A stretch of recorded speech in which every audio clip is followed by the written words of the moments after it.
All right, folks. How's it going? David here for this week's Griscom stream. Hope you're doing well wherever you're at. I'm not doing too bad myself. Stoked to be here. Just a reminder, in just a couple hours at 8 Central, we're going to be doing our twice monthly cross stream with our friends at This Is Revolution. It's going to be a hell of a lot of fun. Make sure you're coming to visit me, Matt, Jason, and Pascal later today. And don't forget, friends, we're going to be jumping, or I'm going to be jumping over to New York City on January 22nd at the Cutting Room. It's going to be a hell of a lot of fun. Sam Cedar, Bhaskar Shankar, Emma Vigland, Ben Burgess, Jason Miles, myself, and Matt Leck. You can grab your tickets now. I didn't put them in the show notes. I'm sorry, but you can find it. Cutting Room Floor. Give them an argument, left reckoning. This is Revolution. You'll be able to find it pretty quick. But yeah, folks, wanted to. I got so we're doing this longer show later today, so this might not be as long as normal. But I want to make sure I was popping on because I'm going on vacation next week. Want to hear from everybody, and we're going into a new year, 2023. And I wanted to sort of go back to basics. So I have a pretty broad topic that I'm going to be chatting about. But I want to make sure that folks know I'll be reading the comments and happy to answer any questions or hear what you have to think about, all the stuff that's going on. Because I think, right now is a good time to start going back to basics a bit when we're thinking about left socialist politics, because as if you've been watching the program over the past few months, I've been feeling a little bit pessimistic about the state of where we're at. And not so much that, we're not in power and all these other things. Like, you can always be pessimistic about that. But that I've been getting worried about us sort of regressing a bit as a socialist movement in this country. And I think that'd be a really disappointing. I really don't want to go back to the pre-Bernie times when there were just a lot of people who had ideas about the world, but not a lot of opportunity to enact or to change politics. So I'm going to be talking a little bit about that. Again, feel free to jump into the chat with any questions or things like that you want to get into. But maybe to sort of tee us off, I wanted to talk a little bit about something that I was thinking about the other day. And there's a bit of this that's a little bit tedious, and it's like me getting annoyed at certain things, and the way that people describe different kind of politics. But I think it does sort of get to a root of, I think, some of the problems that we're falling into. And that's like, what's this difference between leftism and socialism, right? I tweeted out the other day that my hope for 2023 is that people stop using leftism as like a filler word for socialist politics. And again, it's not that me getting worked up about like the feeling or anything like that of these words. It's about slippage in the sense of, what does it mean when somebody says that they're a leftist? It can mean a hell of a lot of different things. And undoubtedly, socialist too is one of those terms or words that is used to describe a lot of different kinds of politics. Obviously, the right wing uses it to describe anything that has government activity in it. A lot of socialists disagree on who is and isn't a socialist, what kind of politics are socialists, etc. So it's not about replacing one thing that's very firm with one thing that's very loose, but rather that, at least with socialism, with all of the debates about what that terminology means, there's a rootedness there, right? In the sense that there's a history of socialist politics, socialist parties, socialist thinkers, socialist movements, where versus leftists, it's such a wide spectrum that I think you can really get into some tricky territory. Because you have to remember, in the U.S., I don't need to remind anybody of this. In the U.S., there was a long time where people weren't even using the term socialist to describe their politics. It wasn't something that was sort of seen to be on the political field of play.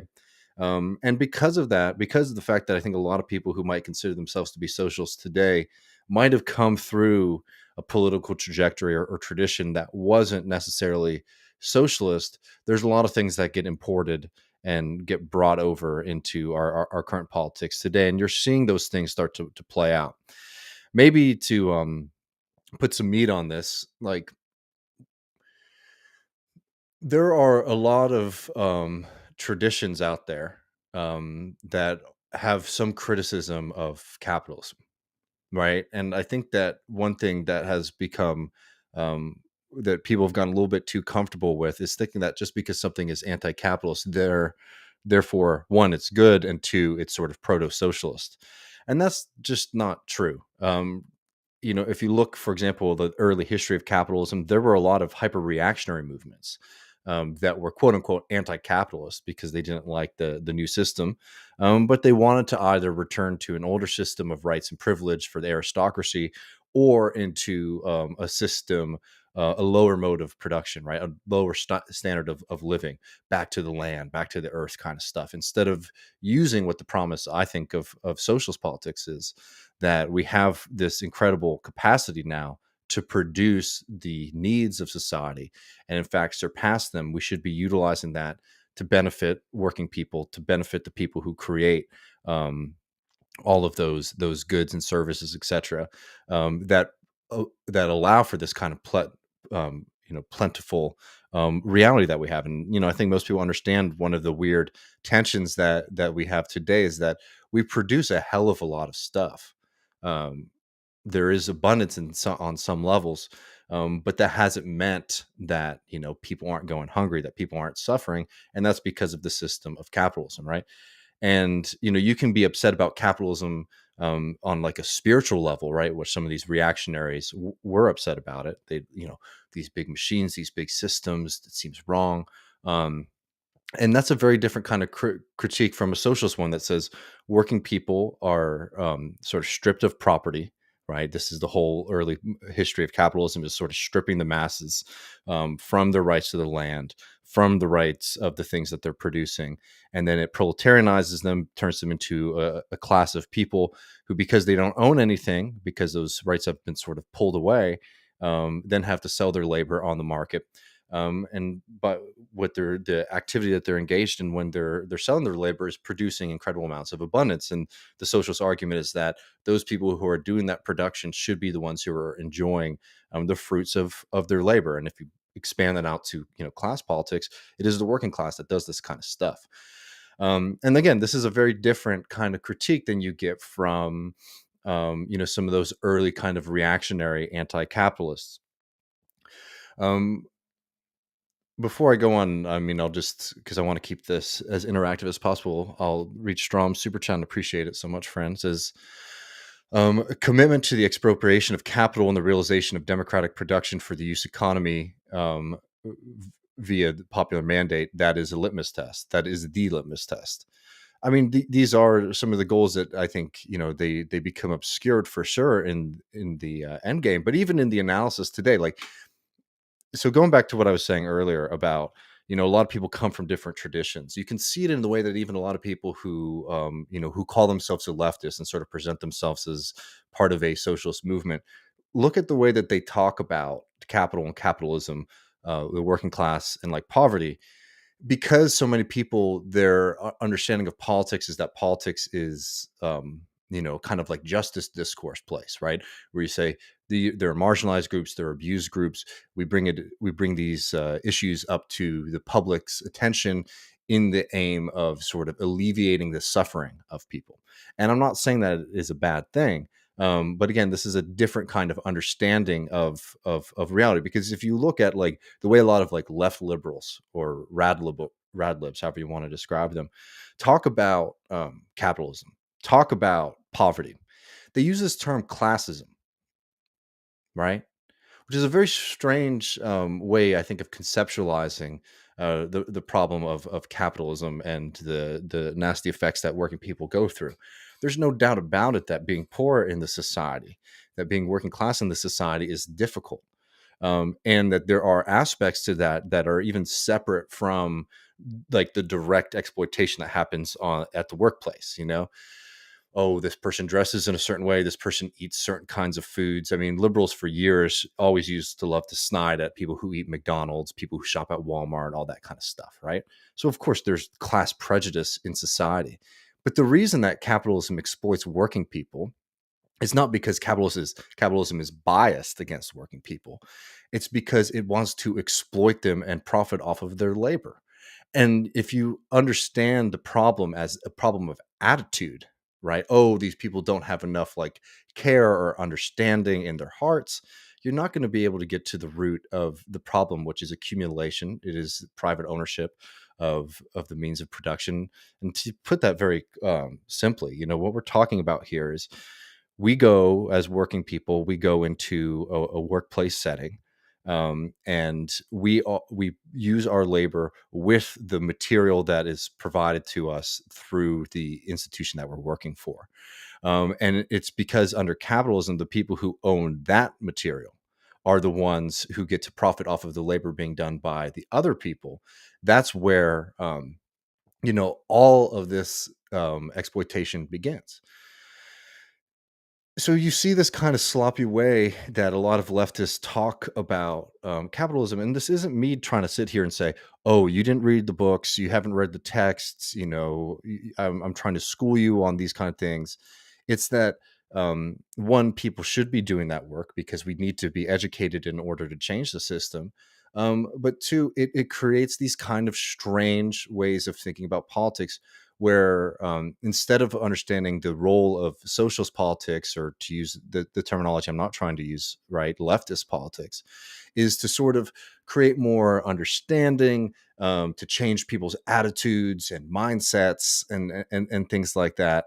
That's a very different project than a socialist project, which says, the working people produce the value in society because of capitalism has dispossessed the masses historically, and has proletarianized the vast majority of people in the globe. Not only do you have this thing where there's a moral problem, right, in the sense that the people who are doing this labor are being exploited, but there's a systemic one, wherein the system is not working for the masses, nor is it working for the people whose labor and work is most critical to this system.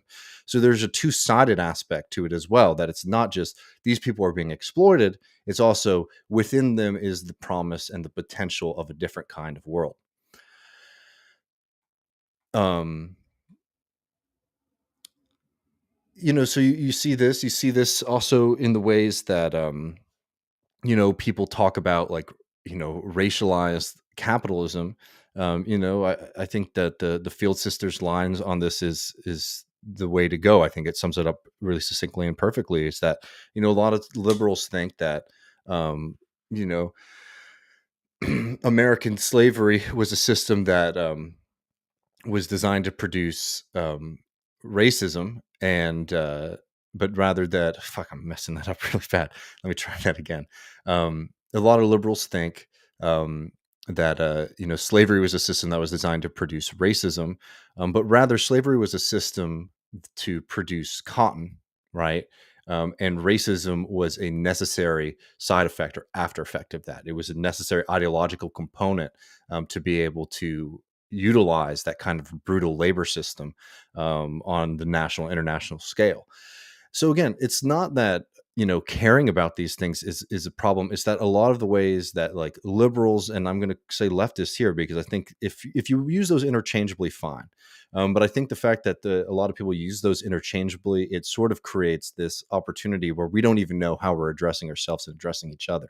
Because if you're coming from a kind of more idealistic perspective versus a material one, we have very, very different ideas about what we need to do politically. And you're seeing this, these crises all across the board, not just in people being maybe a little bit sloppy in the way that they're talking about capitalism, um, but also in the kinds of, like, strategizing that folks think that we need to be doing.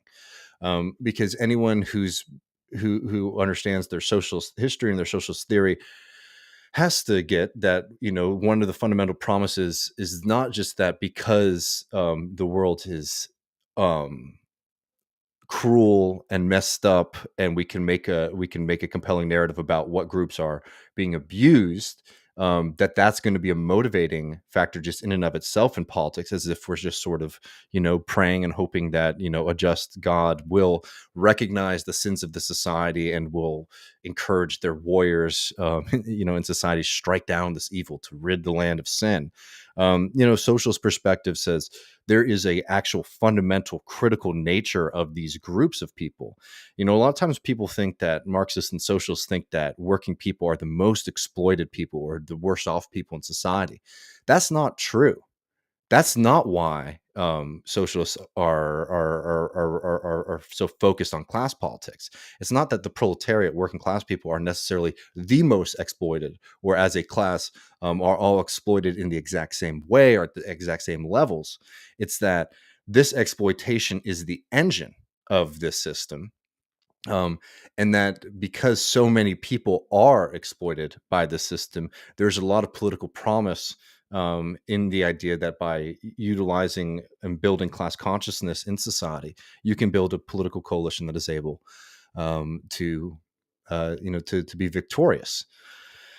You see this, I think, a lot of times with some of these, more moral based anti-worker politics, like things like degrowth, which has become a big fetish among some people on the left. And these things aren't necessarily about building lives of abundance and hope and promise for folks. It's about mitigating the sins of the past. It's about punishing people for their consumption. And again, not even getting into the science of the degrowth stuff.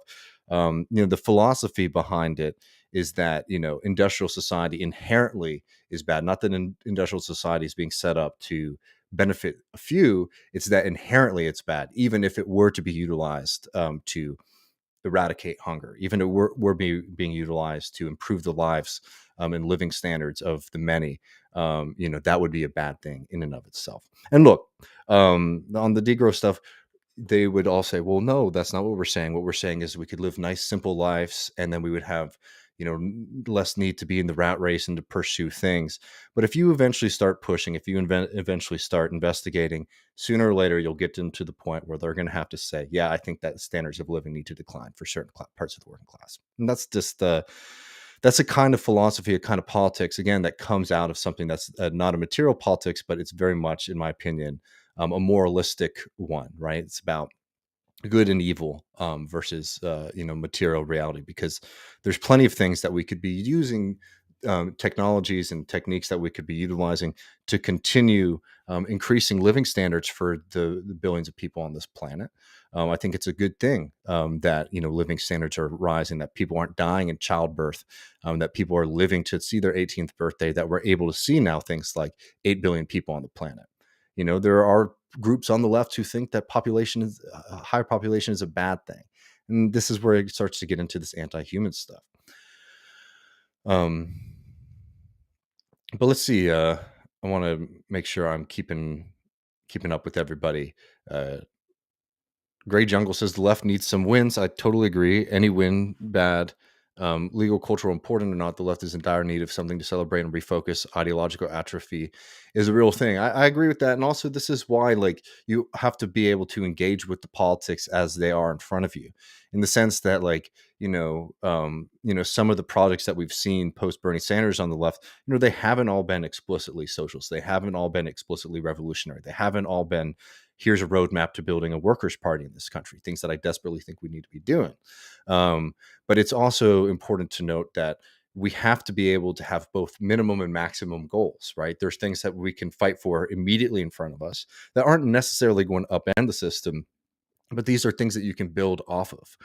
And that's why, if you look back at the history of the early socialist movements in Europe in particular, they always understood, here's the minimum and the maximum program. And one thing to be very clear about this is something that I think is not being done well enough today, is that there was the fight. This is the minimum agitation. This is the minimum uh, goals that we have, basically kind of simple reforms to capitalism, shorter working days, higher minimum wage, things like that, things that are important fights, but always saying we're we're full-heartedly for this, fighting for this, want this to happen, committed to this. But we also are saying this is not enough. this is not enough, this is not enough.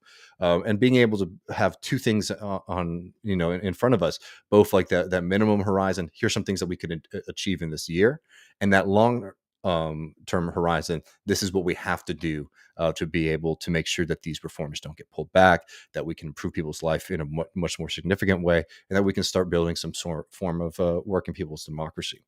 But yeah, this is why that, you have those two tendencies. There's people who say, well, shut up about the long-term stuff, shut up about the big criticism of capital, let's fight for reforms, we can get more people on our side with that, blah blah blah.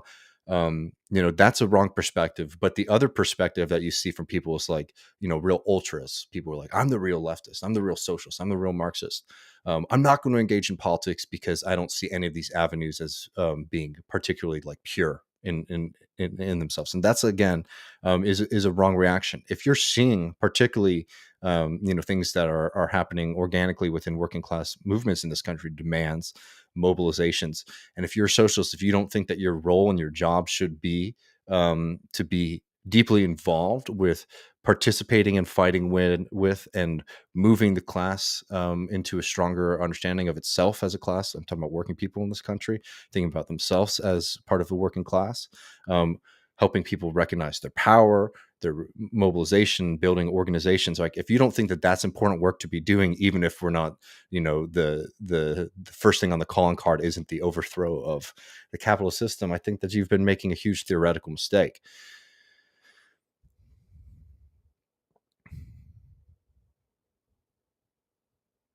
Um, Glass Shank says, I have friends who identify as socialists and some who identify as leftists because they don't have a good grasp of theory.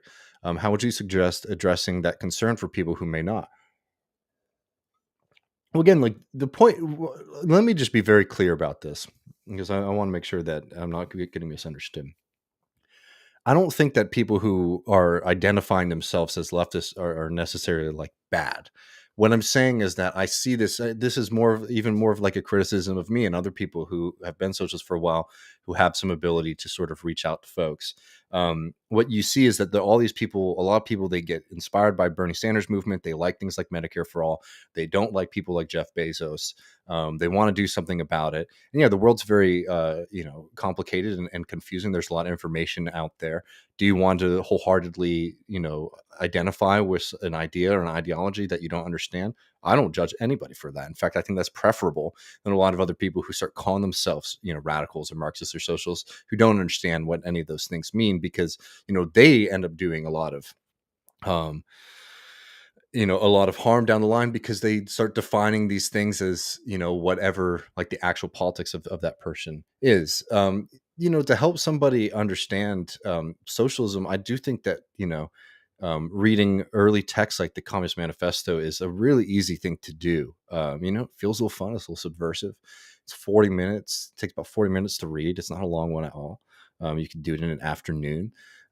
Those will start to really, not only, I think, help people understand what socialist politics are, but also what they aren't.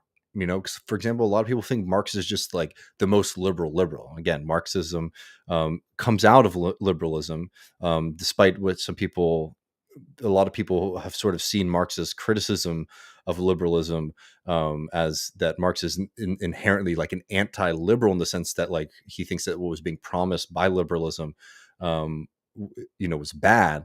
In fact, what Marx saw is that liberalism makes promises that it's unable to keep, because it has attached itself to a capitalist economy that will never be able to provide liberty, never be able to provide equality under the law. All of these big claims of liberalism become deficient under capitalism, and socialism and Marxism, communism, whatever you want to call that, is the attempt to actually like follow through on these things.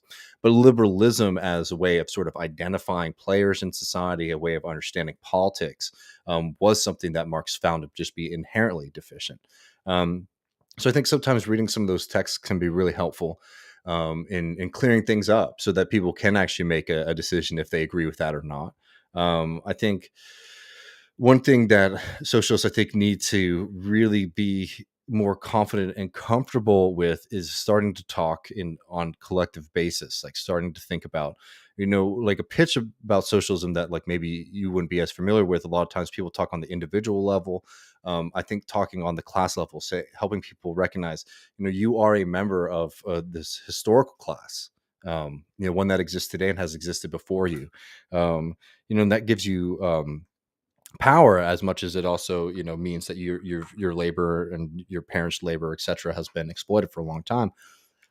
um I think being able to talk in that collective level is good. One, to start to germinate and to start cooking, helping people think about politics in a different way, versus just sort of like politics as being uh, a place where millions of individuals are thinking about each issue individually and sort of react, right? Which is, I think, a way a lot of folks think about politics, right? It's something you do on an individual level then versus on a collective level. um I think that that's something. And again, like, these are broad. These aren't like, I'm not saying say that exact same thing to them. I'm saying like these are the ways, because every conversation has to be fluid. You have to be reacting to what people are saying, right? But these are the kind of perspectives that I think are worth sort of bringing up.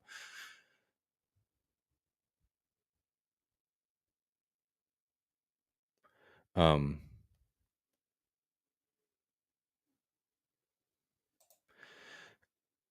and I think Glasshank says, well, I mean, like, this is the classic thing. This is what praxis is, right? Practice, theory, and action, right? And a lot of quote unquote Marxists, in the U.S., especially historically, are much better on the theoretical level, where you're sort of, categorizing different things. Okay, well, what is this party? What is this movement? What is this demand? But they're not engaged in politics in a kind of meaningful way. I think that's something that desperately needs to be avoided. Um, and like saying what Glashank is saying is like, some people can debate Marxist Leninism, Stalinism, Maoism, the cows come home, and some are DSA members who just want healthcare. And that last one is the more influential one. And in fact, you're going to get a very strong political education just by being engaged in politics work. I mean, if you even think about, if you've been a member of DSA, if you even think about what the kind of debates and arguments were in 2015 DSA versus 2023 DSA, you see there's been a lot of like practical education about how a lot of the kind of like importations from liberalism, that kind of cultural stuff that was like dominant at that time. People saw that there was a lot of issues to doing real serious organizing, while sort of operating in more NGO fashion. It not doesn't mean that it's settled yet, but it's one of those things where like practical experience, it can do a hell of a lot more sometimes than even a well formulated essay or debate on these kind of things. I think that being engaged in politics is absolutely critical, to deepening your understanding, and also just like on a mass level, for being like, that's going to be much more influential than just like some guy having the right argument and saying it a bunch of times to the right people. It's like being engaged in work and saying, oh, this strategy doesn't work, or this tendency that we have doesn't work. It will be very helpful. You're seeing it right now, structurally, with some of the frustrations that have happened with DSA elected politicians, where it's like, okay, well, it seems like there needs to be structure and organize, and a stronger organization around how we deal with the elected officials. And it's not that people weren't saying it before, but it's like, okay, well, now we've seen the negative. Now we can sort of react. That's a lesson that everyone sort of experienced collectively. And again, it doesn't mean that it's perfect. Doesn't necessarily even mean that the solution that'll come out of it will be the best or the most positive one. That's the struggle. That's the fight. But politics is something that you have to be practicing, I think, to be able to really utilize these lessons. Strom says, I like to tell these people about how my second great grandfather was crushed by a load of logs he was hauling across the farm. It's wild. I did my, I didn't have my father left when I was, a little child. So I have I have no real history or association with my last name. But the Bills family, my mother's side of the family, I've done all their genealogy, which was really a fun treat for me. But it was horrific because, when your family is just working class people, the only way I was finding out about family members was like census, war, and like horrible industrial accidents. And I would just read about relatives of mine who just were brutalized, working in factories, in different parts of the country. I don't know. It feels like they were much more graphic back then. But I take a lot of spirit out of knowing, being a part of a historical class, one as a member of one class, but also like just the family as well. Um,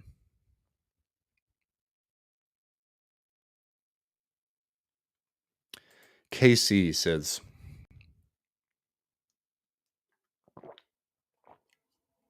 um, Casey says, what is the socialist response to automation? The largest employment, assembly, was automated. Now, largest employment is retail, which can also be automated. A need to live without jobs. Well, let's talk about two things. One is automation in under present conditions. There is a lot of mythology around automation because, yes, certain aspects of work have been able to be um, have been like certain labor has been improved through machines, meaning that like maybe the labor power at one particular factory or one particular workplace may seem to be lessening. The socialist argument, well, let me just deal with the first one first. The socialist argument on automation as like a general kind of theoretical question is if the input of actual human labor goes down, um, going into work.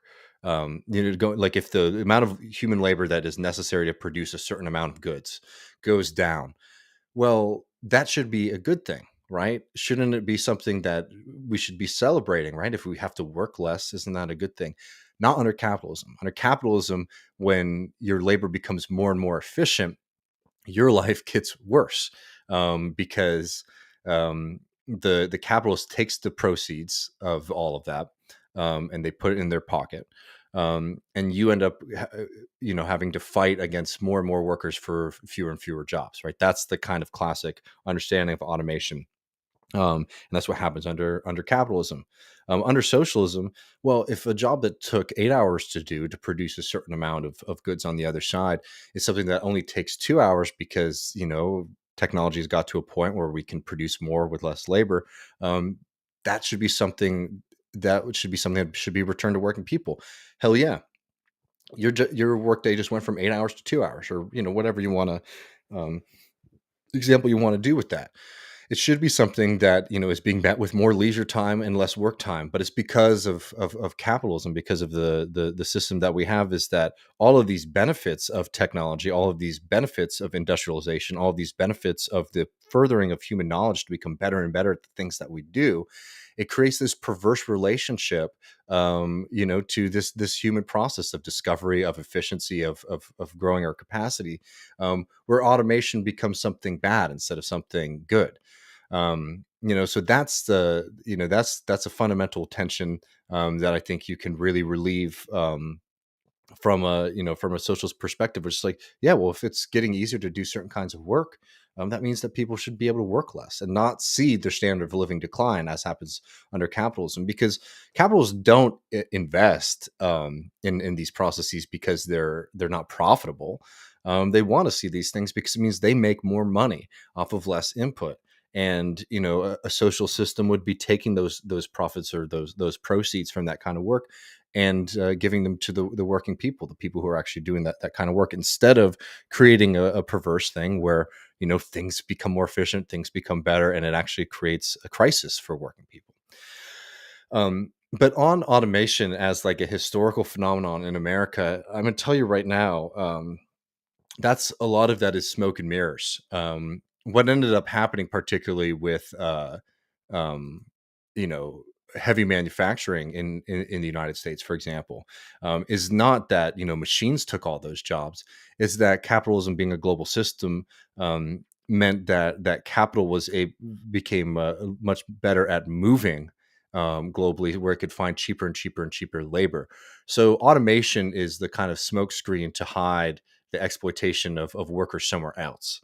And even more specifically in like retail, or in fast food, a lot of these a lot of this like automation stuff still requires multiple people to be able to manage the machines, to be working. Even at McDonald's, where it's like, okay, you're ordering from those placards. There's still more people. The way that McDonald's shuffled their labor force is that more people were working behind the counter or in food production. That one that opened up here in Texas, that's like a quote unquote fully automated McDonald's. No, it's not fully automated. They're people. They're just hidden from you. So again, like automation is a problem for like liberal capitalism in the sense of that.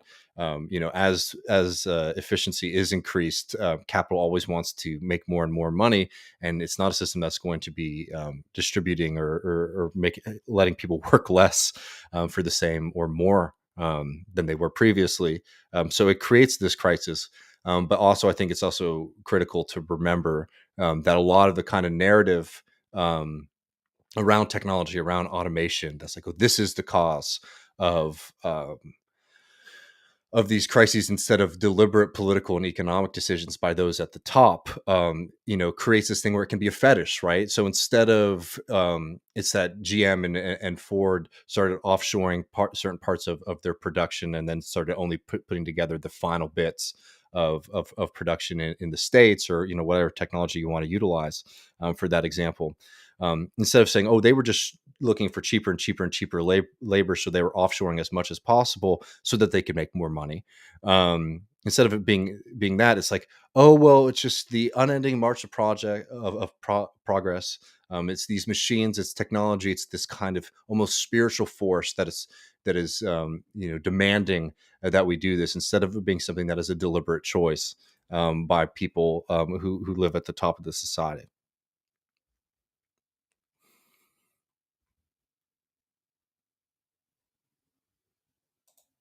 And Dakota says, I think Wolf would be a good intro to very simplified, easy to digest socialism for folks who don't know anything about it.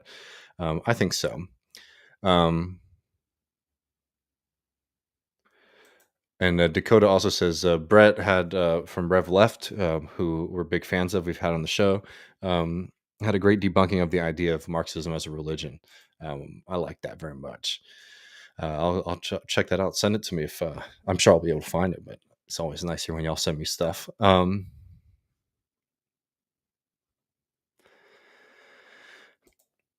Luke has a um uh, has a question here, or more a statement. It says, at what point do we have enough evidence to realize that the dirty break strategy always collapses into failed realignment and reorient toward a clean break with the Democrats? So just so we're all talking about the same thing here, what Luke is talking about is dirty break is a strategy wherein, because the Democratic and Republican parties are two corporations that have private control over ballot access in this country, because of the way that the United States electoral system is set up, that trying to build a third party from the ground up is bound to fail, because it's hard to get on the ballot.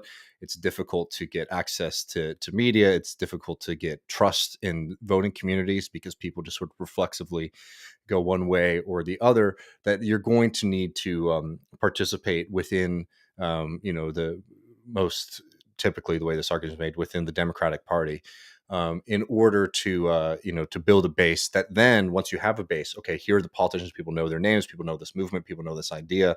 Once it's strong enough, has enough members, then you could actually break away from the Democratic Party and have a sizable block in Congress, instead of a couple random Congress people who are independents or a part of some kind of new party. Um, Bernie Sanders embodied this in a way, going from being someone who had been an independent his entire life, deciding to run within the Democratic presidential primary instead of running a third party independent run. And I think at this point, you can't look at 2016 and Bernie's success and what that's done for politics without being able to acknowledge that Bernie was right. I was one of those people who thought that he should never have touched the Democratic Party. And I was wrong about that, because it was very clear that by doing that, Bernie had the legitimacy in a lot of people's minds. He had to be interviewed. He had to be invited to the debates. He had to be on the ballot. He had to be included. in a way that he wouldn't have meant if he was running as an independent. Um, so that's I think where a lot of the hope for that strategy comes from. And then Luke saying or reorienting toward a clean break, which would just be independence, full independence from the Democratic Party.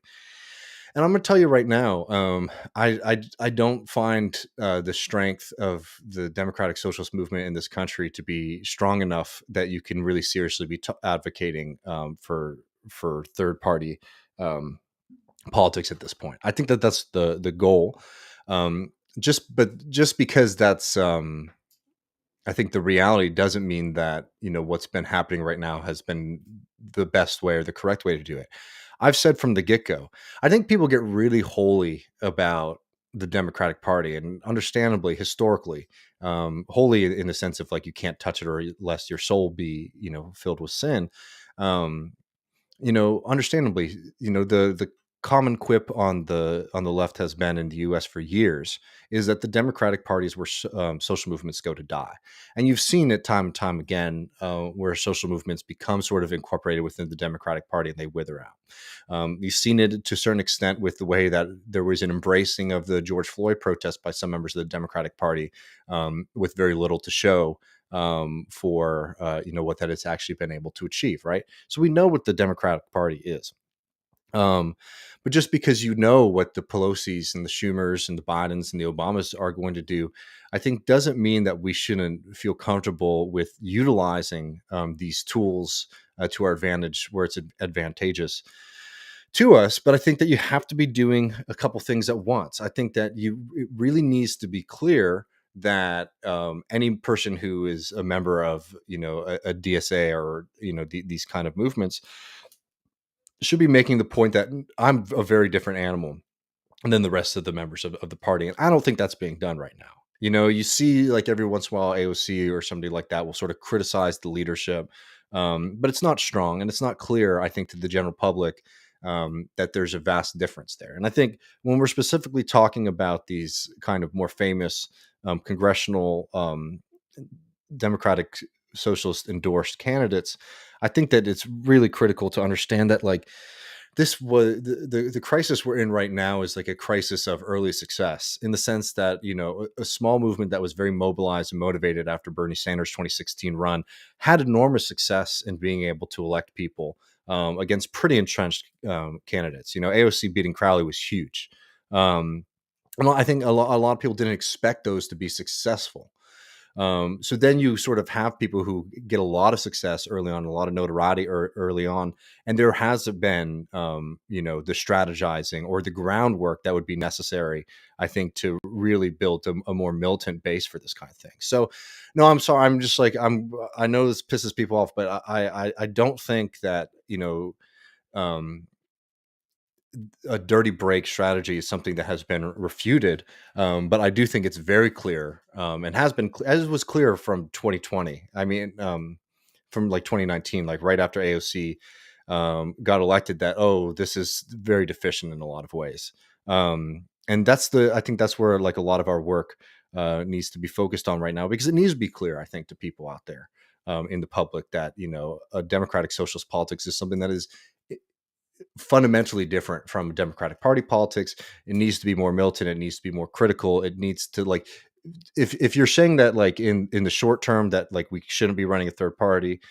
which is generally my position, you also have to be absolutely committed to the idea that you need to be laying the groundwork for that break, right? Like if the strategy is to be doing a break eventually, like that groundwork needs to be starting today in the sense that like people already sort of have a sense that there is a faction of people who are who have a D next to their name in Congress, for example, who do not operate and do politics in the same way that the Democratic Party does. And that's not happening.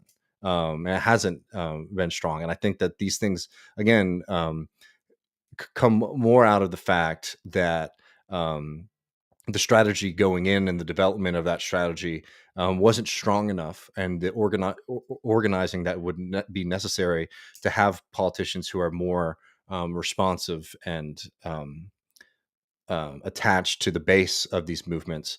That wasn't done. So you're trying to rebuild it now, and it's really difficult. And I don't know if it will be possible with some of these folks. But as to whether or not you should run a socialist, in a contested primary, where in a lot of places the primary is the election. I don't think that strategy has necessarily been refuted. I think that the way that it's being done, it's not being done correctly, unfortunately. But I'm happy to talk more about that. But that's just my general sense of these things.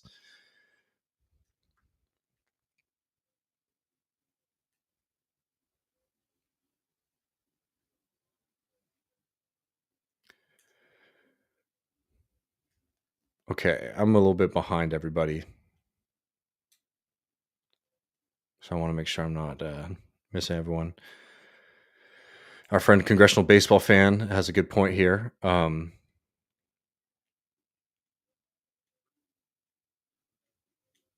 There's always a mechanical Turk behind the magic of automation. It's been this way since the Industrial Revolution. Yeah.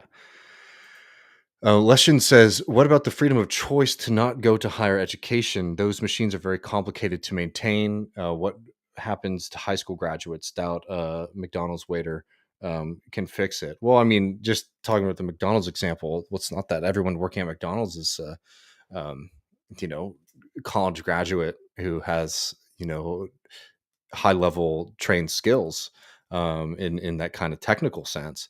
It's more that there's a lot of labor that is necessary to run and operate a restaurant, mostly cooking the food, but they haven't been able to replace that um, with machines for the for even like the cashier work. Like, think about it. Like, you go to Walmart, you go to the grocery store, they have a bunch of self checkout people. You notice there's somebody standing there, right? There's somebody who's standing there because things happen, or they need to check an ID, or you ring in something twice and somebody has to fix it. So those workers are just working at a highly efficient way, um, not necessarily like being totally replaced. And that's the point.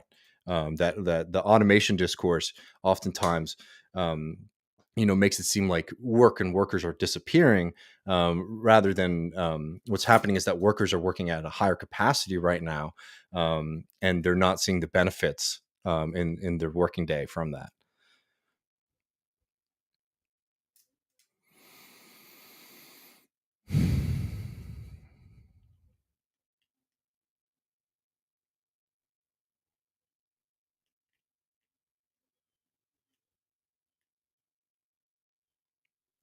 Our friend from Brazil, Vitor Bendetti, says, "Hey, Left Reckoning on Sunday here in Brazil. We had Lula's presidential inauguration.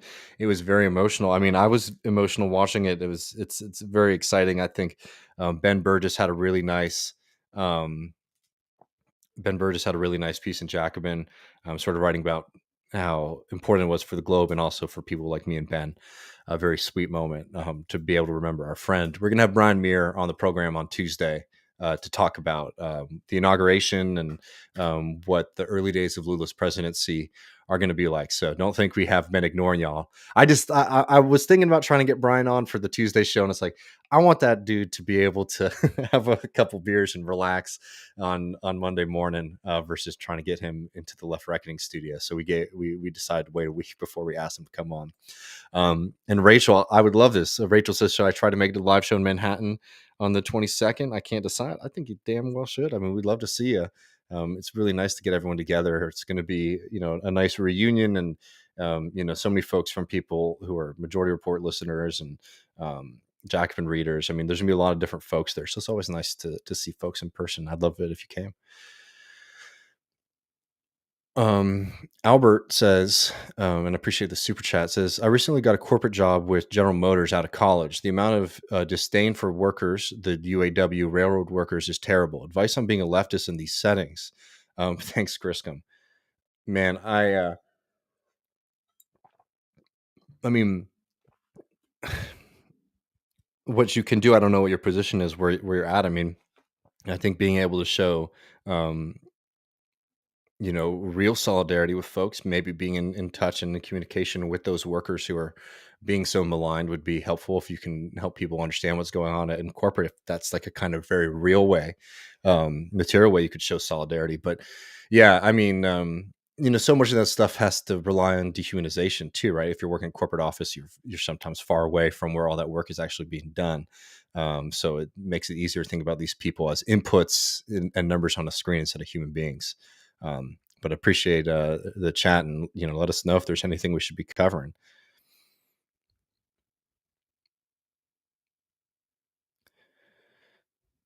And Leshin, I think, correctly says it always makes me sick seeing people, especially corporates, shitting on blue collar workers is dehumanizing. Um, Jeffrey says, "How do we get tickets to the live show on the 17th?" The live show is on the 22nd. I'll put. Let me get it really quick. Um, I'll put the. If you're watching this after it's live, it'll be in the show notes, but I'll put it in the chat right now for folks. Be great. I mean, I'm stoked. It's gonna be fun. I can't wait to be chilling with everybody. We got a pretty sweet lineup, and we're starting to cook together how we're going to be doing it. The New York show is going to be fun as hell. The LA show was great. Um, what's up, Eric? Eric says, "David, my brother from a Texas mother. How you doing?"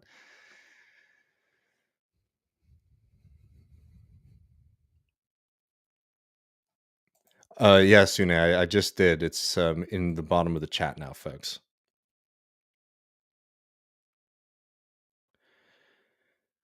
Well, I mean, I think that the Rachel says, I think we're talking about inside outside strategy. The Democratic Party and running as working family party style arrangement seems like a place to operate for them for now. People in New York could correct me if I'm wrong, but um, wasn't there an attempt at because New York has a weird system where multiple different parties can endorse. So, like, if you get a ballot, you'll see the same name on a bunch of different party lines. It'll be the Democratic Party, it'll be the Working Families Party.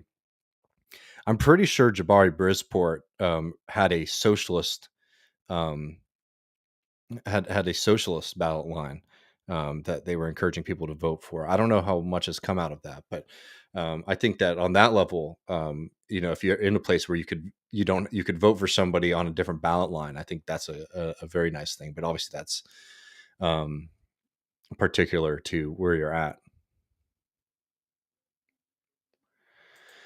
Steve asks a question that I'm just going to tell you right now is something that people like. I'm not somebody who dislikes the Greens in the sense that, like, oh, they're spoilers. In fact, in 16, I voted for Stein. Um, you know, in DC, not really. I mean, it's like 97% or something Hillary Clinton there. So just doing that for myself. But so, like, my problem with the Greens has always been that they've been incredibly disorganized, and in the 2000s, for example, they actually, like, if you think what the Democrats have done, the Sanders is bad. I mean, that is worse because of its consequences. But look at what happened with the Green Party in the 2000s. I mean, they were just throwing out results of primaries in a way that's pretty unforgivable. But people bring this point up a lot. Why don't third parties focus on state and local level stuff first? And they do. Maybe not well if you're judging them on their effect, but they do run. The most recent election here in Texas, I had opportunities to vote for state level Green Party candidates. They got no votes. So they do run for things other than the presidential election. And they have some elected officials across the country, or have in recent years. So I've always found that point to not really get at the reality. The problem is that people have a mistaken view of politics, of thinking that it's all like a battle of ideas, and unfortunately it's not. It's a response, at least in the American context today. It's large coalitions, and voters that you're trying to mobilize, who typically lean one way or the other on the two party spectrum. to be able to build a movement that is operating on its own, then you first have to build that coalition of voters and people, and they have to think of themselves as that. And we don't have that in this country right now. We just do not. So if you want a third party, which again, like I want a workers' party, I would prefer to be completely independent of the Democratic Party. But to do that, like if you want a people's party, you have to have the people first. Is the easiest way to explain it. And until you can mobilize and build that, you're not going to have success on the ballot. And the reason that I prefer, for example, the dirty break strategy is it gives us opportunities to get wins, to mobilize, to build connections, to build an understanding of our kind of politics that running failed election after election just hasn't been successful at doing. Um, and that's why it just to me at this point is just much more preferable in as a strategy in terms of getting goods versus the other ones. It would feel better to never have to vote for an anti-worker party like the Democratic Party, but you know this is unfortunately you don't get to pick the world that we live in. We have to sort of operate within our options and try to find ways to break out of them. And the just kind of pure correct independent party kind of movement thing has failed time and time again, unfortunately, in this country. And to break out of that, we have to have a more radical militant strategy. I think what we're doing right now isn't enough, but it's much more promising to me at this point than just third party ballot from the get go. I think you have to build the capacity to do that.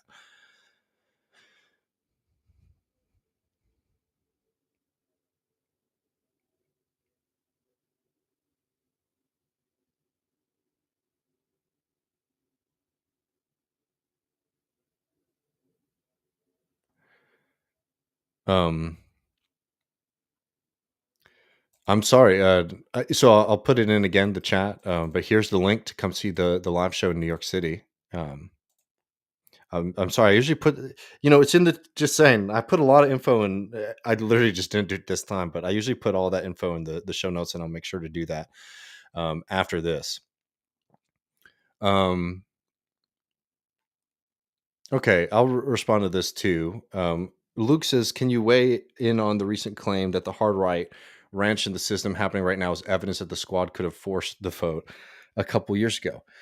Look, I've I've said my piece on force the vote many times. I think that it was a bad strategy. It didn't seem to me when it was proposed that it was going to be effective in doing what people want to do. Like what you're saying right now is like, okay, so seeing that McCarthy is being embarrassed right now, um, is proof that that the squad, quote unquote squad, could have forced a floor vote on Medicare for all by voting for Nancy Pelosi. I think I think there's some serious questions about the numbers. I think sometimes people use the much broader progressive coalition. And sorry, folks. I mean, Matt and I gave the Progressive Caucus and Jayapal an honorary Hall of Fame every year from here on out until they do something different. Bum steer of the year, right? We like the Progressive Caucus. We know what it is. It's a joke. Um, so it's not the same numbers as, for example, you're seeing with the Freedom Caucus there. But even if the margins are right, and pulling those 5 or 6 votes with the squad could create a situation like this where it's margins enough that until the Democratic Party sort of gives some concessions to AOC, etc., they would be they could have done that, and it would have been successful. I think that the demand to force the vote was that they're going to do a forced vote on Medicare for all, and then it's going to get voted down, and then we're going to know who's against Medicare for all, and then we can primary them. And that we're going to do a media pressure campaign on these politicians in order to get them to do what we want. And those two are the fundamental, I think, theoretical strategic mistakes, apart from even the efficacy of the force of vote. I don't think that what was being proposed in that moment was good enough to do anything other than sort of make people maybe feel like their DSA endorsed politicians are fighting for them more. I also think it's notable that a lot of the people who are making these demands are people who aren't um, involved in that kind of politics, who aren't members of those kind of organizations. And like, this is the kind of thing too. It's like, if you want to participate in these things, you got to participate in them. People sometimes overestimate the media as like the arm of politics, and it's not, or the most active part of politics. It's not. But beyond that, what is much more important and interesting to me about, for example, that moment, the quote unquote force the vote moment, is that why do we not have a structure where the squad, for example, is like more responsive to the DSA base? Why do we not have that? We don't, and I think we're trying to work, and people are trying to work really hard to build something like that. We'll see if it's going to be successful. It's hard to do it after the fact, unfortunately. Um, but like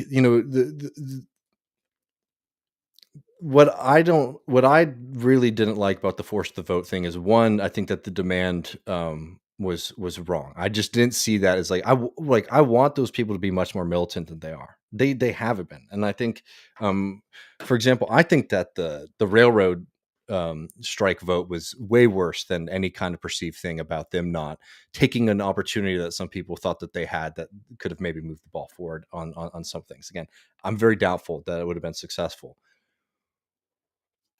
because I also think there's a lot of hay being made about what the right wing is getting out of this. I mean, for the most part, these concessions are things that the Republican Party generally wants.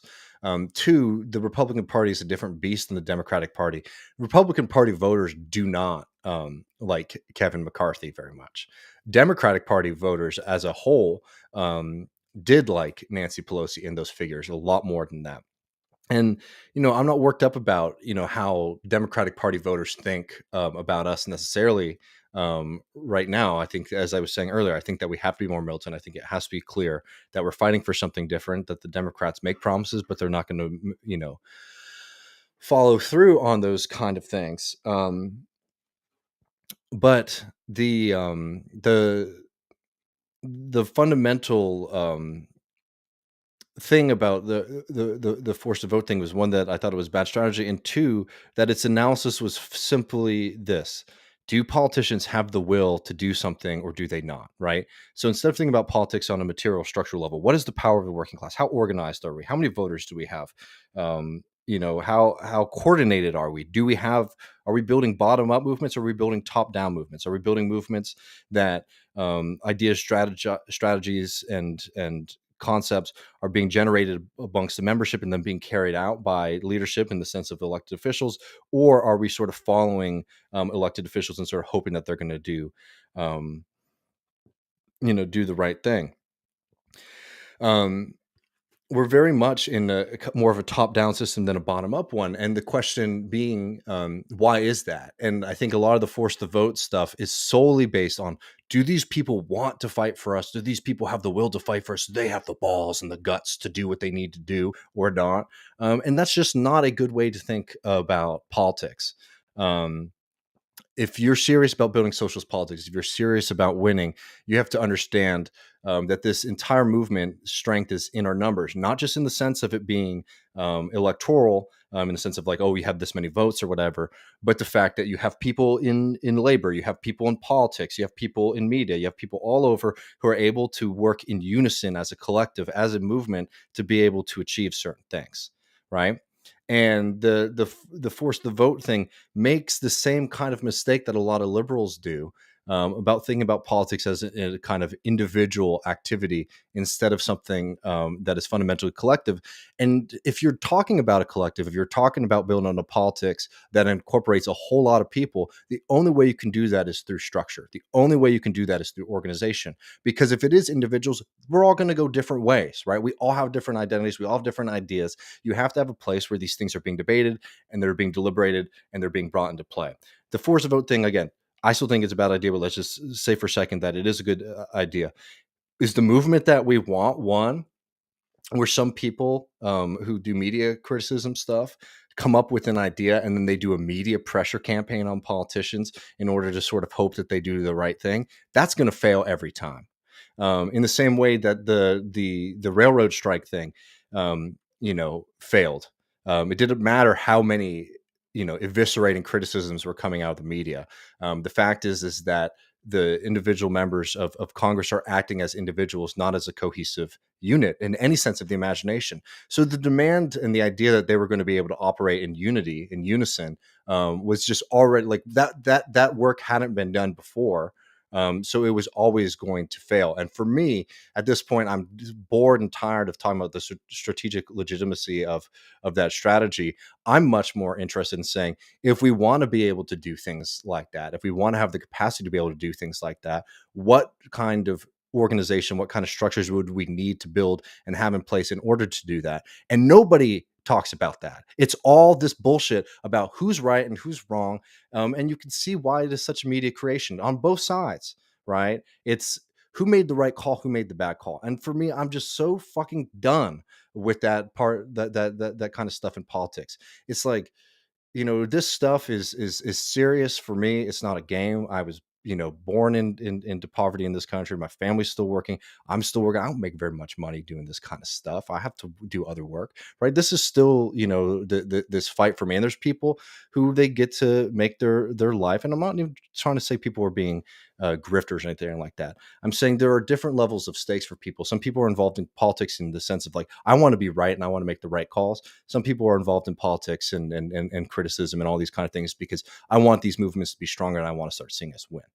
Um, and I think that if you're not thinking seriously about what kind of things we need to have in place to do the things that we want, all this other stuff at this point is frankly just noise to me.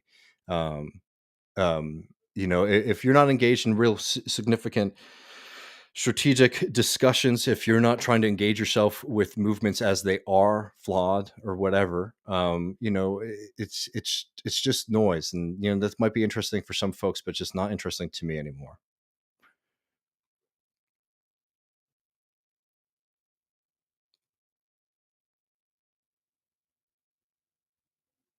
um Strom says, change the subject for a second. I'll come back and answer more questions this week. I'm way behind. I'm about 10 minutes behind, so I'm sure there's more shit to get to. But Strom says, have you watched Tulsa King? It's a god tier piece of So Bad It's Good and a window into the reactionary older Gen X and baby boomer mind. No, I saw a commercial for that and figured I wouldn't see it. But didn't the guy who did Hell or High Water, isn't he involved with that in some way?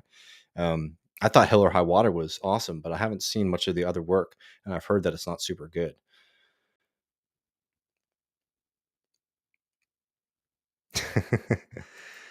Kowalski says, have you ever thought of doing a YouTube short on explaining to young men how to shave or tie a tie? There might be better people with prettier faces to do stuff like that than me.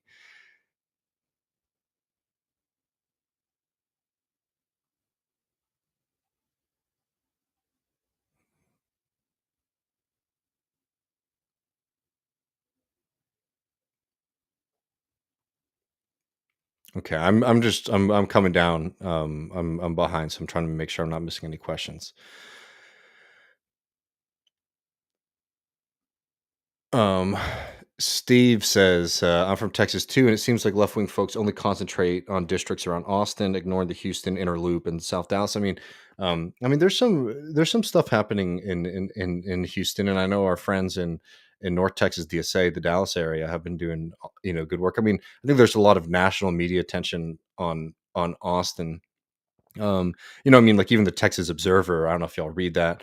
Uh, they still have some good writers. It's become a little bit less, I have to say, in the past couple of 2 years of my number one Texas news source. But even there, they say like we prefer to publish stories on things that are happening outside of Austin. I mean, there is a focus here. Um,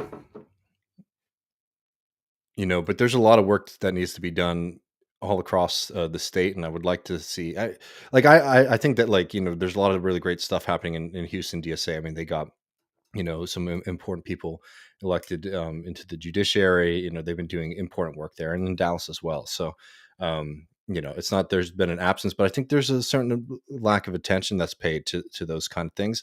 As in all honesty, I think there's a lack of attention nationally to what's been happening in Austin. I mean, um, It was something that always used to drive me nuts. The way that uh, the lack of interest, I think, that you get sometimes from other parts of the country and what's happening here, unless it's something that like, well, Texas is so bad, right?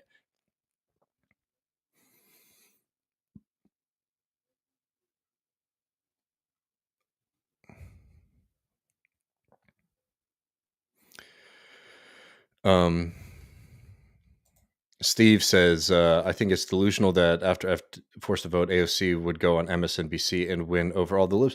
Well, that's the other thing too. Is it was like a lot of that stuff was media strategy. It's like this is going to be really good press for Medicare for all. Well, it's like you know, 2020 and 2016 were huge moments of a lot of attention paid to Medicare for all, and in fact, brought it up to a point where a lot more people supported it. And in fact, healthcare was like one of the major, issues in the 2020 presidential campaign. So it's just like, is that fight and that strategy worth it effectively to just do, more media stuff? I think that again, it's just like so much of the left is so fixated on media strategy. We get it all the time. It's like, how do we make this argument? How do we make this perspective? And I'm not saying that's not important. I'm not saying that I do this, right? I'm not somebody who thinks it's unimportant. But if people was like, oh, if we only had the right framing for Medicare for all, we would have won. Or if only AOC made the great Medicare for all speech, we'd have. It's like, no, friends. It's just like, even if you had, a much more militant bloc in Congress than we have now, and an even more populist one. Um, the hurdles that you have to overcome, both politically, like in the sense of like winning the votes in Congress, and like nationally, are massive. Bernie Sanders always used to say, I say this all the time, but I think it's a really important bit. Bernie Sanders had the slogan, "Not me, us," and people heard this like, "That's great. He's thinking about us." No, it wasn't that. It was literally him saying, I can't do this alone. I've been in politics long enough to know that as strong as you think the presidency is, it can be kneecapped very easily, particularly if a Bernie Sanders presidency happened under Democratic Party control. I mean, they would fight him tooth and nail. And the only way to be able to push back against that would be able to mobilize and utilize the masses of people who voted for him and supported him. Did we have that kind of structure to be able to? And people will say things like this all the time. We need a general strike. It's like, fine. I mean, I'm not against general, like a strike as a tactic. Fuck, I think that'd be great. Do you have the capacity to do a strike? Do you have the ability to mobilize to call people so that you can act in unity and unison? Do you have the ability to sort of formulate a set of demands that is decided upon by a mass of working people? No. And so it's people say, we need this, we need more militancy from our members of Congress. We need a general strike. And it's like, you're missing a destination for the vehicle. Like, you have to think about, how do we get there? What kind of vehicle do we need to be building that can get us to that place? And it's just like that conversation. I get it. It's not as sexy. It could sometimes be a little tedious. But those are like the real political questions at this point for people who you're not trying to convince of like the importance or the usefulness of like a Medicare for all or something like that. The conversations we're having internally with people who have already decided, I want this set of progressive slash democratic socialist policies.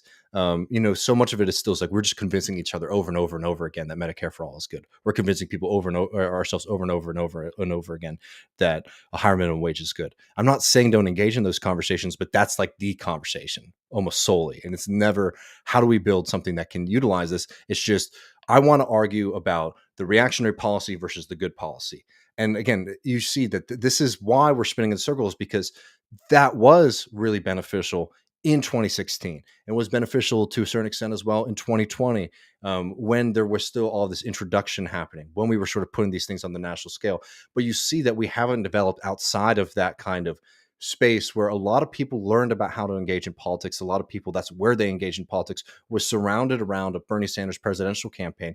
And people don't have the capacity or the foresightedness or ability to sort of see what is actually sort of needed on a structural organizational level. The conversations are never about that. And that's why, like, Matt and I wanted to do this, because we were we were I was, I mean, I'm I'm bored of it. It's not just about like my personal entertainment. I'm frustrated because I see that this isn't moving us forward in the way that we need to.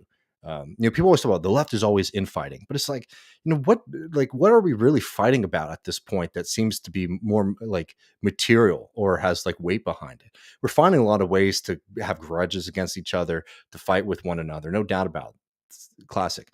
But everyone's like, well, it's because people fight too much. It's like, it's not because of the fighting necessarily. It's because what people are fighting about is trivial. It's low stakes, and we're living in a time where our ability, not just like socialists, but just people in this country, um, we live in like hyper political times. Like everything's politicized. Everything on TV is politicized.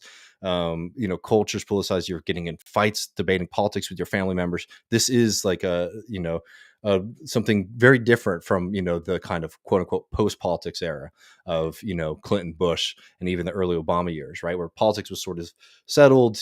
People had positions and things that mattered to them, but the society wasn't sort of consumed in these fights. Society is very consumed in like the fights about certain things, but your ability to influence politics is very, very limited right now. And a lot of people have that frustration. Very, very limited. You're very mad. You recognize things are fucked up, but your ability to actually influence what's happening in the government, what's happening in society, feels very limited. So what ends up happening is that these debates themselves become the place where you sort of let out that energy. And again, it's not saying that debating things is bad. It's not saying that having disagreements is bad. It's not saying that talking about things that you want is bad. It's that that's where almost all of people's energy is directed toward. And it feels very high stakes, but its ability to influence things has been very limited, and we have to break out of that if we want to be doing something different.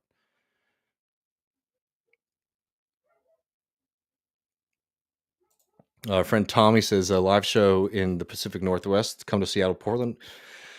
We'd really love to. I mean, I definitely want to go up to the Pacific Northwest. We also never went to the South with TMBS, so definitely, all those places on our radar. Um, we might try to do some more smaller ones, maybe just like Matt and I at some places. Could have a more intimate show. I think could be a really nice, an interesting way, so we could do more of those and visit more places. But we'll see.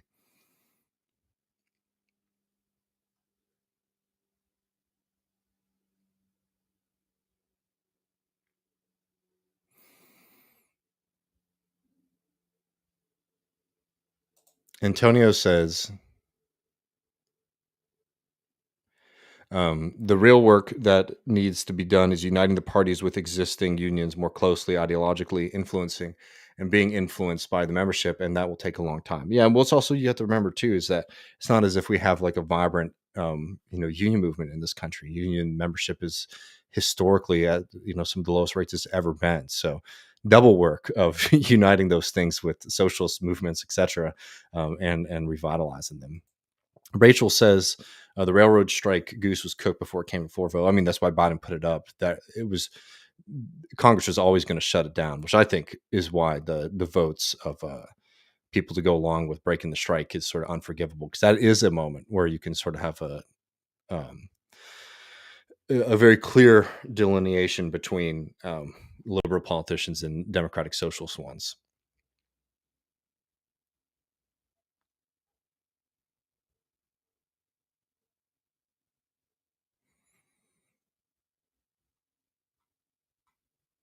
Well, I mean, that's the thing. Steve's talking about the force of vote system. People on YouTube realize they don't have that much power. They talk crap about the squad for 2 years, and they all still win in blowouts. There's no mechanism to hold them accountable. Yeah, and well, it's also like that. There's like a big misunderstanding of power and influence from a lot of those folks. Um, and also, I don't think that fucking media should be the place that is doing that kind of political strategic work. I think that should be happening within an organization like a DSA.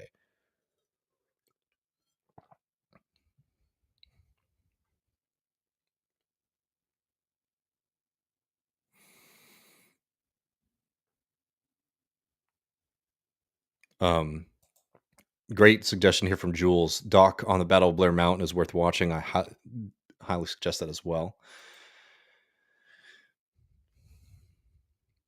I mean, look, and you're seeing right now the socialist group in the New York State House. All of them are there. Christian Gonzalez and the rest of them. I mean, that's really that's something that's already had A lot of the work that Julia Salazar has done, that Jabari Brisport has done, has already had positive benefits for working people. And I think that that is like one of the more heartening mobilizations and successes that we've seen so far in terms of like having people who are much more rooted in their movement. Than we're seeing on the congressional level. And like, that's the thing. It's like, these are growing pains. It's like, I guess like one thing that also really frustrates me about all this is like, there's like all of this like cynicism was that like, well, this is coming because people are trying to trick you. There's some grand scheme to sort of demobilize the left. It's like, no, man. This happens when you have individuals trying to act um, as spokespeople for a collective that they don't have rootedness in. It's just like, and also individuals means them being individuals means that they're going to be subject to all of their personal failings in the sense of having bad politics or maybe bad instincts on these kind of things.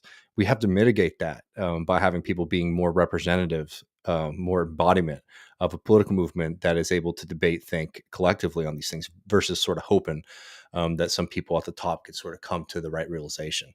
And I think that that's something that's really important. um our friend, and I can't read it, your name, I'm sorry, but it says the FTV force vote crisis induced a definite and heated schism in the left that really destroyed solidarity moving forward. To fail with forward momentum would have functioned as a rallying cry. Instead, it was foreshadowing the following year in action. As a result, we are definitely weaker as a cohesive unit of what our collective priorities even are. Such being the wound festered. Yeah, I mean, it was but even that, there's just been a pretty significant demobilization of folks. And, I'm just going to be honest and put my cards on the table. I think that, um, you know, you can tell who's telling people to join organizations that aren't grifts like the People's Party.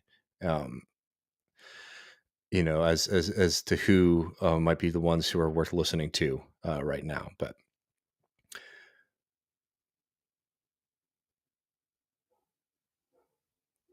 yes, Hell or High Water is actually one of my favorite movies of all time. Magaki says David strikes me as a bolo and not a tie wearer. Well, don't forget, I went to college in DC. I worked a suit job for a year after school. Hated it. I had to wear a tie there. I do like a bolo tie though. I'm just saying I know how to tie a nice tie.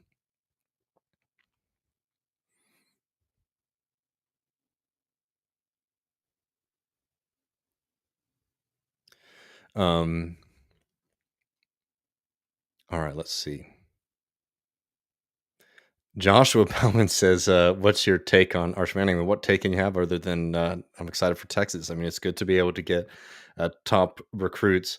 I mean, I'm going to be honest right now. I think that the rot under Sark is not going to be fixed with generational talent. Unfortunately, I mean, we had Bijan Robinson, probably one of the best running backs in college football history, and certainly in Texas running back history, and that's a pretty prestigious group of folks." So I mean, maybe there'll be a shift. I sure hope so. I'm gonna be honest though, I'm very pessimistic about Steve Sarkisian,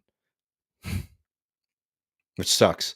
It always sucks. Like, I love Texas football so much, and it's always like every year I get excited, and then it's like game 3. It's like, all right, we're fucking 1-2 or something. Um, it's like, all right, and it's time for next year. It's like, God damn, I don't want to wait another year. I'm getting older.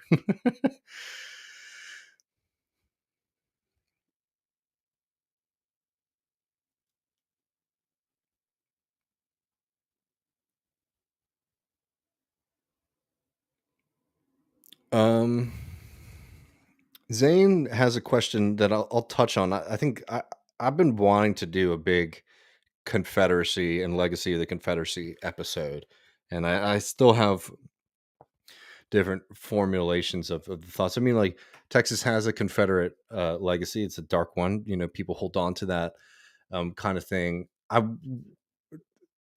This isn't saying one is better than the other, just in the sense that like Texas history is so bleak and dark that I think that the the in terms of its like symbolism being sort of important to a certain group of people, I find the Confederate stuff to be weaker here than in other parts of the South, and I think it's just because Texas has always had a very outsized and large sense of itself. You know, so I think some of the places, like ideologically, where neo-Confederate fantasy um, plays a role in other parts of the South, Texas as like a concept sort of does for folks here. So it's definitely here, um, but I found it. I've interacted with less neo-Confederates in Texas than I did in South Carolina, but maybe that's just a chance thing. On that, Atomic Punk says, Griscom, what are the political powers capacities of a state like Texas? Well, I think that like one of the things that we have to be looking at here is to revitalizing labor, particularly in the energy industry. I'm going to talk about this later tonight. Actually, there's a lot of investment in renewable energy right now, and people are rightfully criticizing a lot of these developments because a lot of those jobs are bad. They're low wage, not a lot of protections, and it's not unique to the renewables industry. In fact, it's actually just sort of systematic in all these industries, from construction to the fossil fuel industry. Um, I think that mobilizing around powering the future of Texas is something that has a lot of power because Texas is a state where the energy industry has always been something very important to a lot of communities, and I think that you can find a way to build, more stronger working class politics, building out of that in the sense of saying we want to provide a better future for workers, we want to provide protections for workers, we want to like celebrate working people and all that kind of stuff, in a way that the liberals for the most part have been sort of timid to do, and the Republicans like to because they want to own the libs do that kind of shit. But like, look what happened during the oil crisis during COVID when a lot of these facilities across the state stopped producing. People just lost their jobs, and the oil and gas companies, walked away with incredible government subsidies and payouts and fortune. And it was a very clear moment of like, which side are you on? And I think that that's something that there's some good work, Texas Climate Jobs Project, that's happening around that. I think revitalizing, labor on those things are probably the more important things that we have in like the immediate future around us. The other thing about Texas that I think is notable too is that it really is a non-voter state across the board, and turning that into something different. I mean, I think that there's a lot of capacity for not even having to play, a Democratic Party game like you might have to in like a New York State. Not necessarily saying that, like, I mean, look, if you find a way to run as an independent and win the election to state house, hell yeah. Um, but to the ledge. But even more than that, I think that like with the how weak the Democratic Party is here, I think that there's political opportunities, not necessarily under good conditions, right? Because there's a lot of dissatisfaction and people falling out of politics. But I do think it gives you an advantage versus a place like New York, where you do sort of have to play a little bit more fidelity to the Democratic Party there to do politics.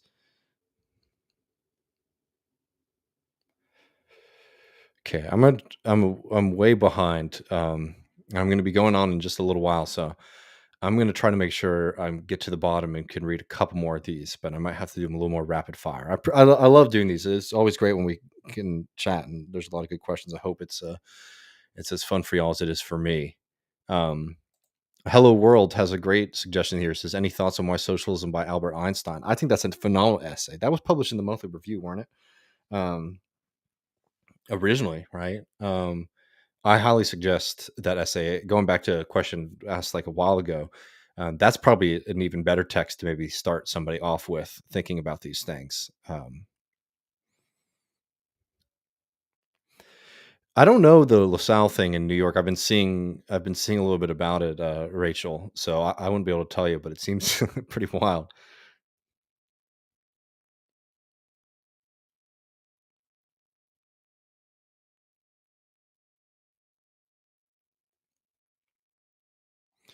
Strom is what is this? What if the next Ugga is a French bulldog? Am I missing the joke?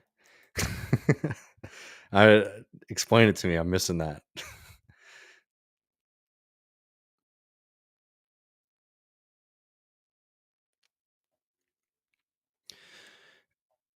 Yeah, well, I mean, almost VJ says I watched a movie called Cold Mountain recently. So many movies out there from Confederate viewpoint. I mean, that's a project. Yeah, I mean, what's the other one? Gods and Generals is like insane. Confederate apologetics. The only film, um, yeah, there's not a lot of like good films from the Southern perspective in the sense of like what did Southern people go through that are set in the Civil War era that don't just fall into Confederate apologetics. And I think that that's a shame. If I had, I mean, hell, I do a lot of things if I had a movie studio, but I would love to cover more of the kind of popular revolts against the Confederacy from working people who realized that this was not their fight. Or like, the fight of the Confederacy was they weren't fighting for them, they're fighting against them. I think that'd be a good thing to tell that story because that's there, and it's. I think it's important, as in a lot of the things we try to do here with history, for people from those parts of the country to realize that, like, they have a radical history as well, and it's been very purposefully obscured. Um, Thank you, Kowalski, for the super chat. Appreciate you, friend. Looking forward to hanging out um, in in New York. And he says, it gives me the text to speech on this, but uh, Kowalski says, Griscom, David, this coffee is for you, not Matt. I'll make sure. I don't think Matt doesn't even drink coffee, which is pretty funny. And Steve, yeah, glad to hear I'm not just making shit up. Steve says, from living in Texas my whole life, the Confederate stuff is mild compared to an SC. I think it's just, yeah. Um, um,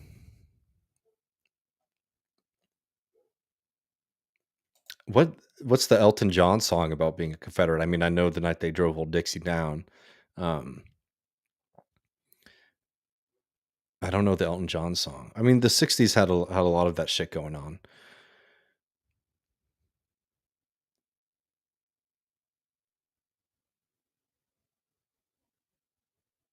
And Strom, I think this is very correct, says people need an opportunity for non-reactionary expression of Southern identity. I can't agree more with that.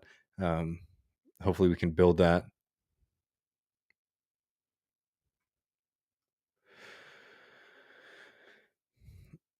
Okay, let's see. Damn, we're on vote number 11 for the Republicans. That's pretty fucking funny, y'all. They're pissed. Just like the Republican operatives that I follow, they're losing their fucking mind about this. Like, well, this is of your creation. Um, Strom says the joke is that French bulldogs are much smaller and feet looking. Oh, I got you. Well, I do hope TCU wins that just because I want to see the frog video if they do win. Outlaw Josie Wales, that's the movie I was thinking about for a second. Outlaw Josie Wales, I think, is probably one of the most interesting of any film done from um, like a more southern perspective. I wouldn't say it's particularly radical revolutionary as much as it sort of, points to how brutalized that part of the country was. I mean, how many villains were out there. Clint Eastwood's character in that movie basically like aligns himself with Native Americans to wage war on the federal government. It's a pretty wild film. It's honestly, it's a good one. If you can get past some of Clint Eastwood's shit that he puts in those kind of films. Um, but I would say like Clint Eastwood is. People always say like right wingers aren't good artists. It's like Clint Eastwood has some stinkers. That most recent one he did, I can't remember the. It's not Old Man, but where he goes to Mexico. That movie was awful, and I say that as a Clint Eastwood fan. But anyway, whenever people say that right wingers can't make good art, it's like I don't know. Clint Eastwood, I think, is a pretty legitimate artist, even if you disagree with his politics. And I love that. I mean, I've said it before on the show, but like if people remember his famous chair speech for the younger folks, was it 2012? I think it was 2012. It was like when they were trying to when they were nominating Romney. Um, Clint Eastwood put a chair on the stage and just gives this monologue where he's yelling at Obama for destroying the country, and it's bizarre, but it's also such like an art boy thing. And that's the thing that I think is really funny about Clint Eastwood is that he is a conservative. There's no doubt about that, right? But even in that world, like he can't like um he still is just such like a theater kid in a lot of ways, surrounded by these like Neanderthals in the upper echelons of the Republican Party. I found that moment to be hilarious in a couple different ways. Um, what's up, Roger? Good to hear from you. It says Roger says, "Do you know I believe the South is going to rise again" by Tanya Tucker? I don't know that song actually. Um, I'm not sure.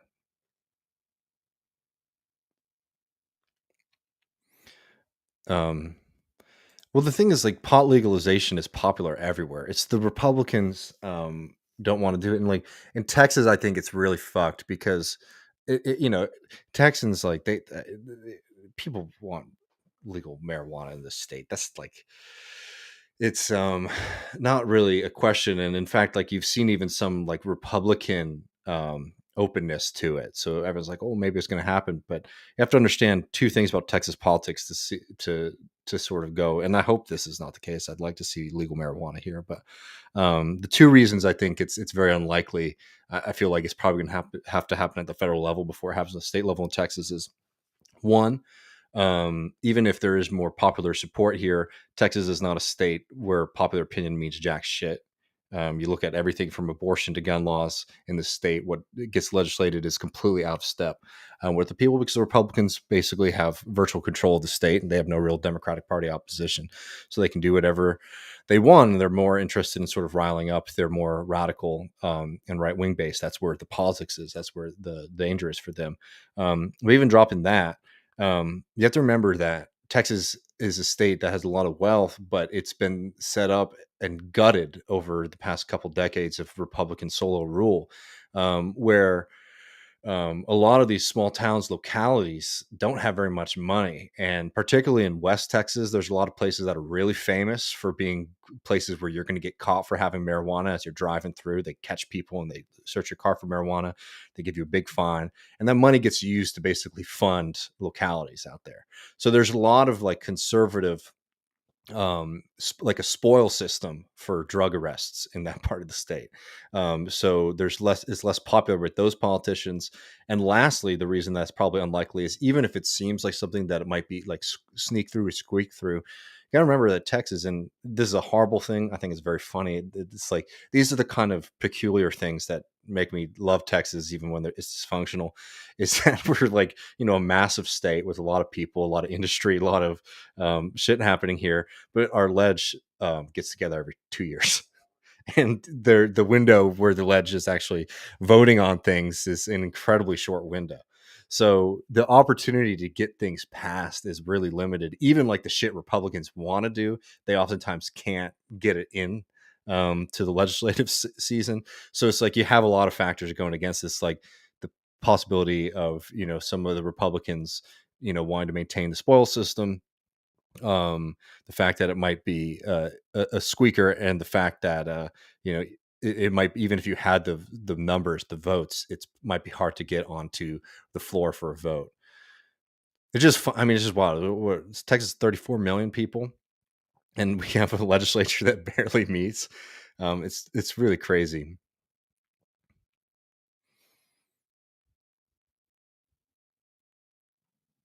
Oh, the mule is the Clint Eastwood film. Yeah, that's a bad film.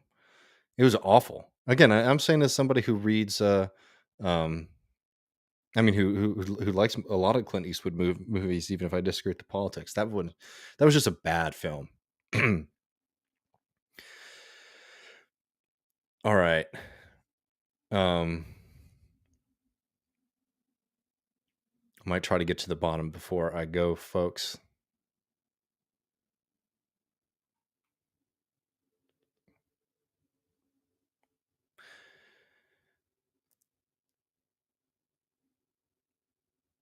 Okay.